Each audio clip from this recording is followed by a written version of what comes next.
ear, it is divided into the external ear, middle ear and internal ear.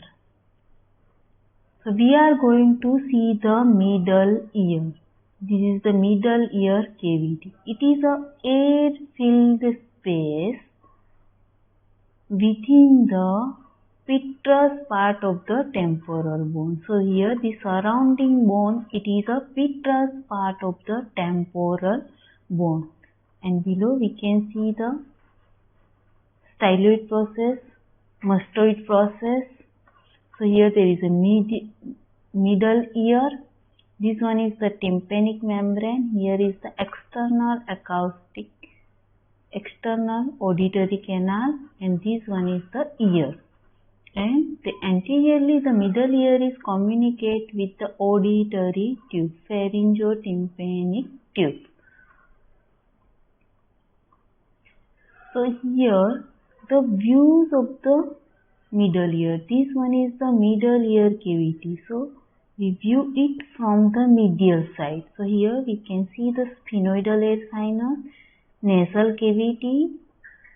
These are the three concha. So the middle ear cavity, anteriorly it is related to the nasopharynx through the auditory tube. So this one is the auditory tube. This is the middle ear cavity. This is the tympanic membrane. Now the inferior relation. Inferiorly, it is related to the internal jugular vein. Inferior. And anteriorly, in the lower part, it is related to the internal carotid artery. And posteriorly, it is related to the mastoid process. Now we can see the interior of the skull. So here these are this sutural lining. This is the petrous part of the temporal bone. So it is a triangular in shape.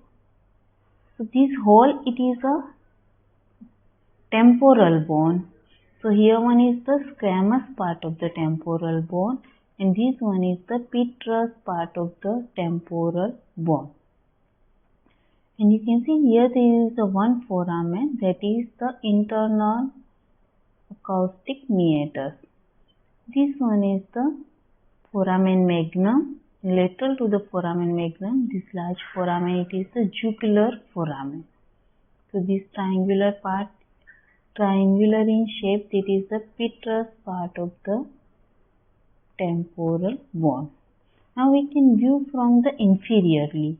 So inferiorly, this triangular bone, this is the petrous part of the temporal bone. So here we can see foramen magnum, and here we can see the jugular foramen. This one is the jugular foramen. And this rounded foramen, it is the carotid canal. And this one is the styloid process, and this one is the mastoid process.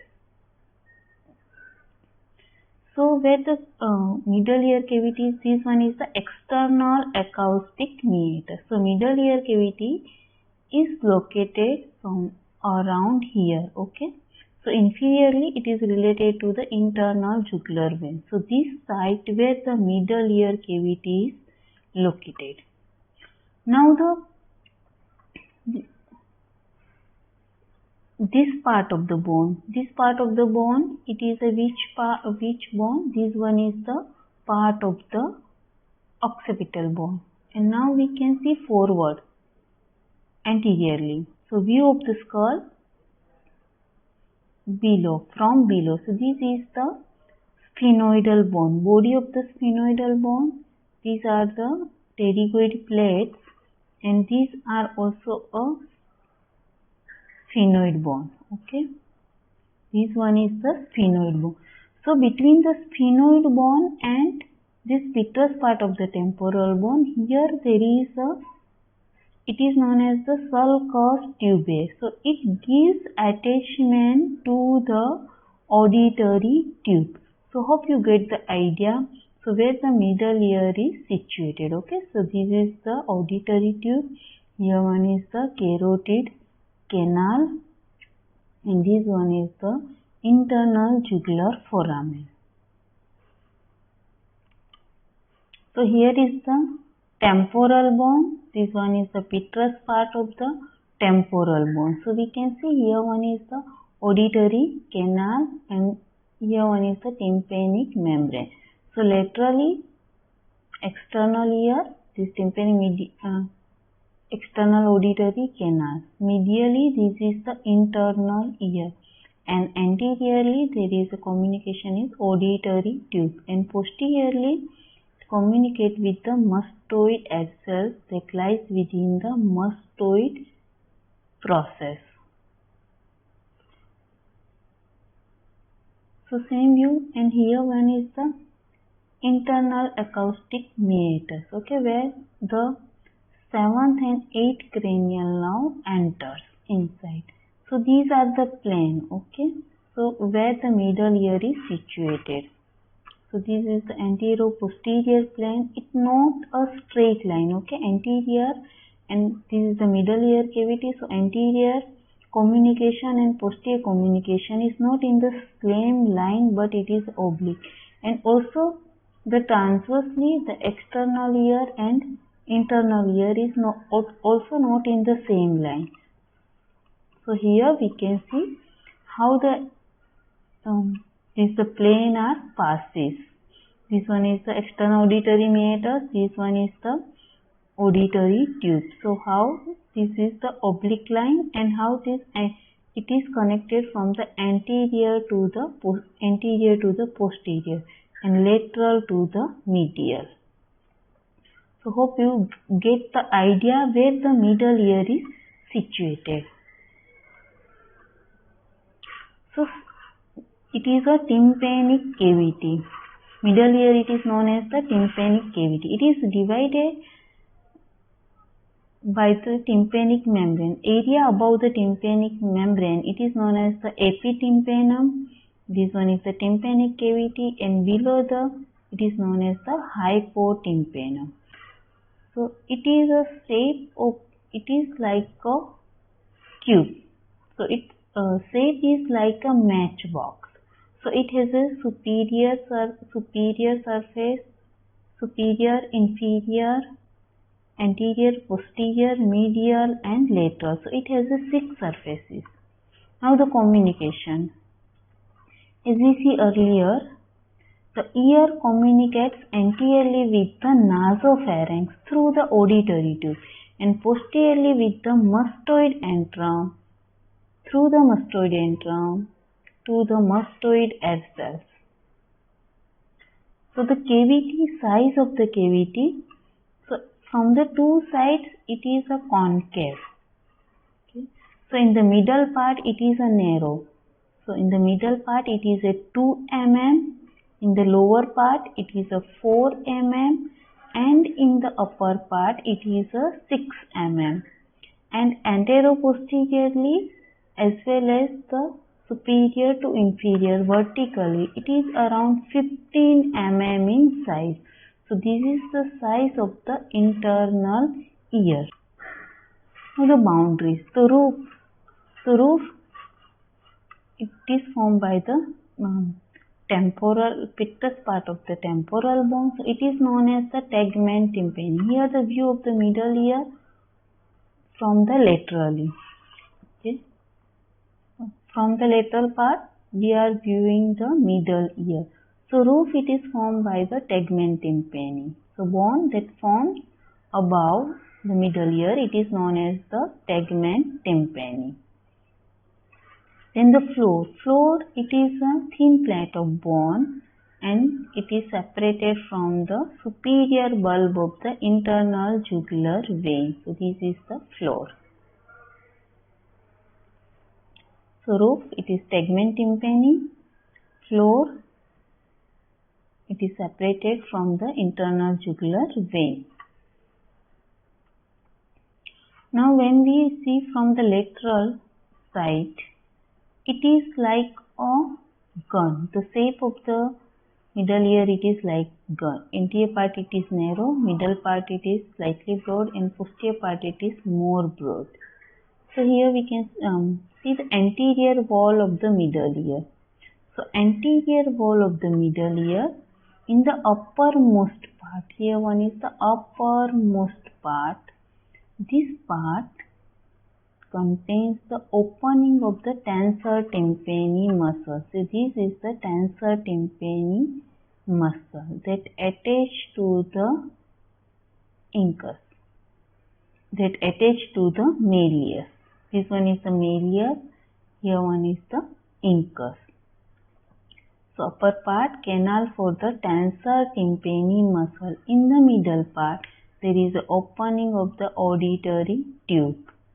And in the lower part, it is bony part. Lower part is bone, and it is separated from the internal carotid artery. And one between the auditory tube, opening of the auditory tube and canal for the tensor tympani muscle, here there is a one process of bone that extends posteriorly and to the medially. It is known as the processus cochleoformis. Now the posterior wall. So posterior wall, we can see the posteriorly, the middle ear is communicate with the mastoid air cells. So this opening, it is known as the mastoid antrum or tympanic antrum. Now below this opening on the posterior wall, there is a conical projection that is known as the pyramid. In this projection that contains the stapedius muscle that extends from this projection to the neck of the stapes muscle.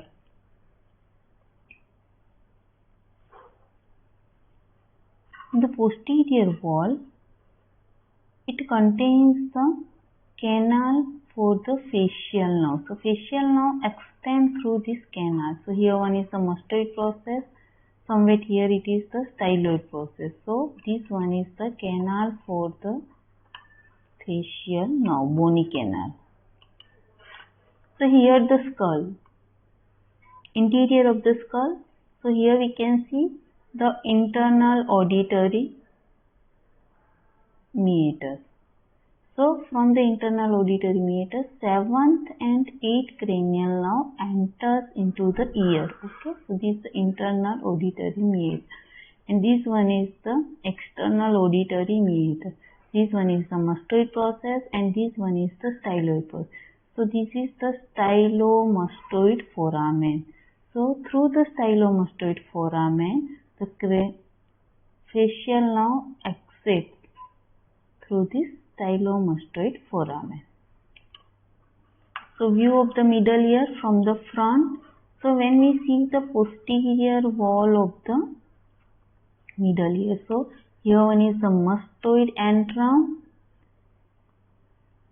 Below the mastoid antrum, there is a pyramid that is attachment to the stapedius muscles, and there is a bony canal. Okay, so from lateral to medial, there passes a facial nerve. So this one is the bony canal of the facial, and the coda tympani nerve passes from the middle ear.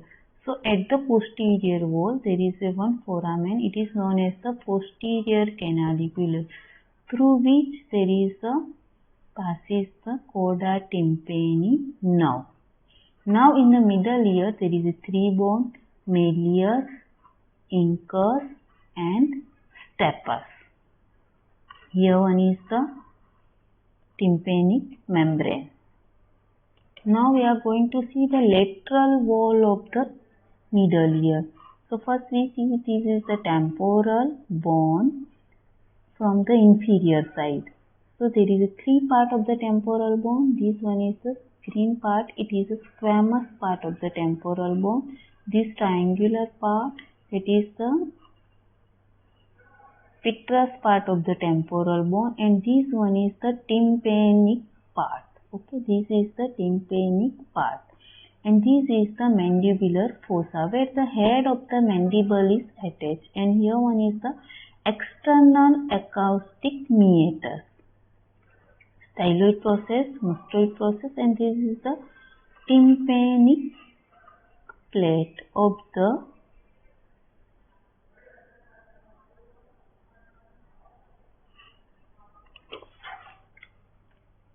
This is the tympanic part, and here there is a presence of the one fissure. This is the mandibular fossa between the articular and non-articular part of the fossa. Here there is a petrotympanic fissure is there.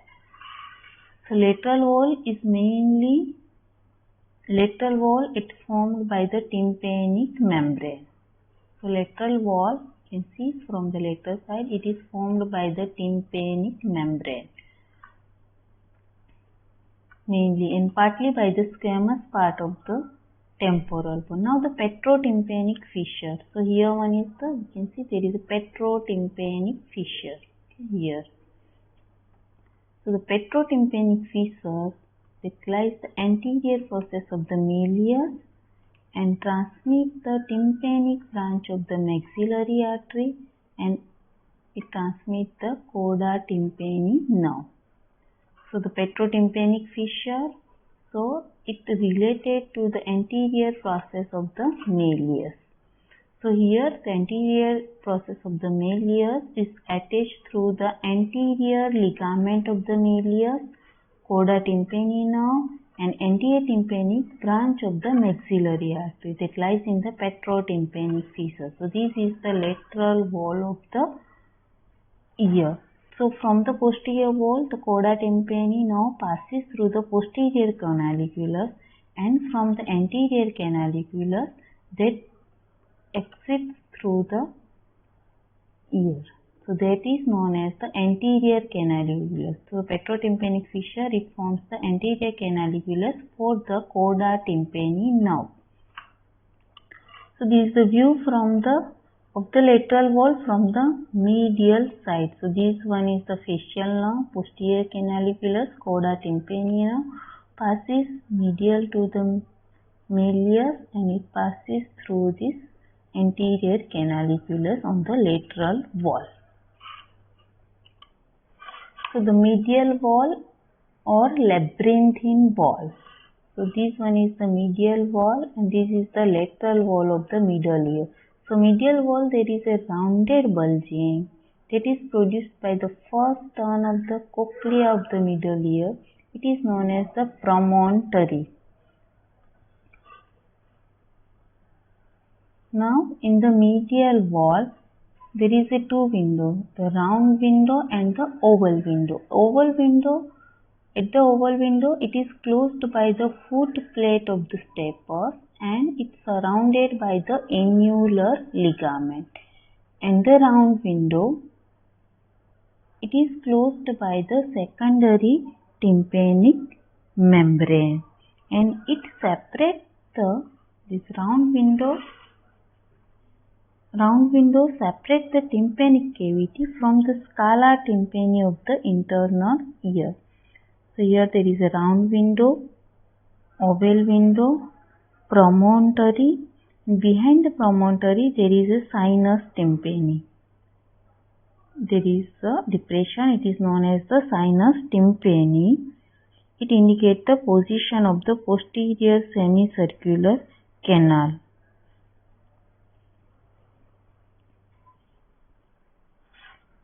So the round window, it is also known as the fenestra.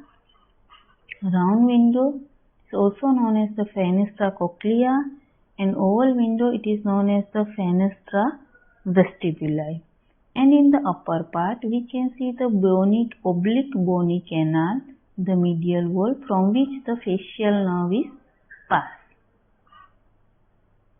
So in the medial wall, here we can see there is a prominence of the lateral semicircular canal in the upper part, that is the oval window, round window, sinus tympani, promontory. In the anterior wall, there is canal for tensor tympani, canal for auditory tubes, and this is the bony wall that is separated by the internal carotid artery. And between the two canals, there is a bony part that extends posteriorly and medially. It is known as the processus cochleoformis. So the content of the middle ear is three ear ossicle, malleus, incus, and stapes. Ligaments of the ear ossicle, two muscles, that is the tensor tympani muscle and the stapedius muscle, and the nerve vessels, and it contains the air. Two muscles in the middle ear, stapedius muscle and the tensor tympani muscle. So tensor tympani, it is supplied by the mandibular nerve, trunk of the mandibular nerve through the otic ganglion, and stapedius muscle is supplied by the branch from the facial nerve to stapedius. So when the ear is constantly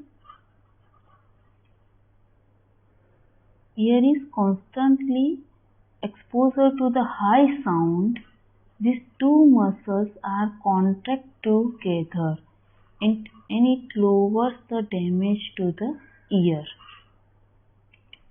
Arterial supply of the ear, so it's supplied by the anterior tympanic branch, posterior tympanic branch, superior tympanic and inferior tympanic branch. So the posterior tympanic branch that enters through the stylomastoid foramen through the posterior canaliculus. Anterior tympanic branch that enters from the anterior side through the maxillary artery. It is a branch of the maxillary artery. The superior tympanic branch, it is branch of the middle meningeal artery, and it enters through the canal for the tensor tympani muscle. And one more branch, inferior tympanic branch, it is from the branch from the ascending pharyngeal artery. And there is a tympanic branch from the internal carotid artery. So these are the arteries which supply the middle ear. Okay, so the nerve supply of the ear. So nerve supply of the ear, it arises from the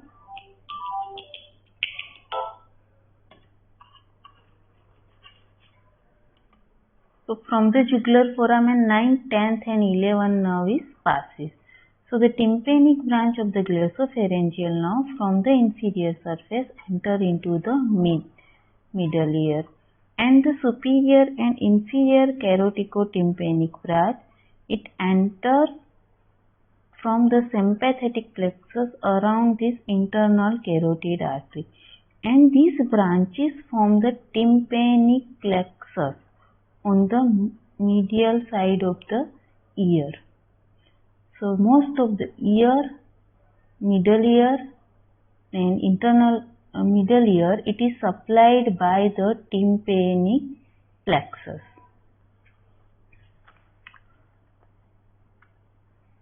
So the tympanic plexus supplies the sensory fiber to the mucous lining of the tympanic cavity, mastoid entrance, and most of the auditory tube, and some fiber conveying the preganglionic secretomotor fiber to the parotid gland, and it leaves the tympanic cavity as a lesser petrosal nerve. So from the tympanic plexus arises the lesser petrosal nerve. Now the coda tympani that coda tympani nerve that passes from the posterior canaliculus to the anterior canaliculus. Then there is one more nerve that supplies is the stapedius muscle. It is from the branch of the facial nerve to the stapedius. So function of the middle ear, it transmits the sound waves from the external ear to the internal ear through the chain of the ear ossicles. The intensity of the sound wave is increased 10 times by the ear ossicle. So clinical anatomy, throat infection is commonly spread to the middle ear through the auditory tube, and it causes the otitis media, infection of the middle ear. It may be discharged. The spread of this infection, it may occur to the external ear following the rupture of the tympanic membrane. It can spread upward by erode the roof, causes meningitis and brain abscess. It may spread downward, causing thrombosis of the sigmoid sinus and internal jugular vein, and it can spread backward, causes mastoid abscess. So chronic otitis media and mastoid abscess are responsible for the persistent discharge of pus through the ear, and otitis media is common in children than adults. And the otosclerosis, sometimes the bony fusion takes place between the foot plate of the stapes and margin of the fenestra vestibuli. This leads to deafness. This condition is surgically corrected by putting prosthesis. Infection of the external auditory meatus or boils of the external auditory meatus, it is a very painful because skin are tightly adherent to the underlying cartilage and bone. So outer part of the external auditory canal, it contains the hair and ceruminous gland that secrete the wax. So this wax prevent this mucous this lining of the auditory canal from the injury from the waters and other parts, and it also prevent injury to the tympanic membrane. So when there is excessive wax is there, it removed by the syringing. And when there is a syringing of the external ear, it may irritate the auricular branch of the vagus nerve that reflexly produces the persistent cough. It is called as a ear cough, vomiting, and even death due to sudden cardiac inhibition.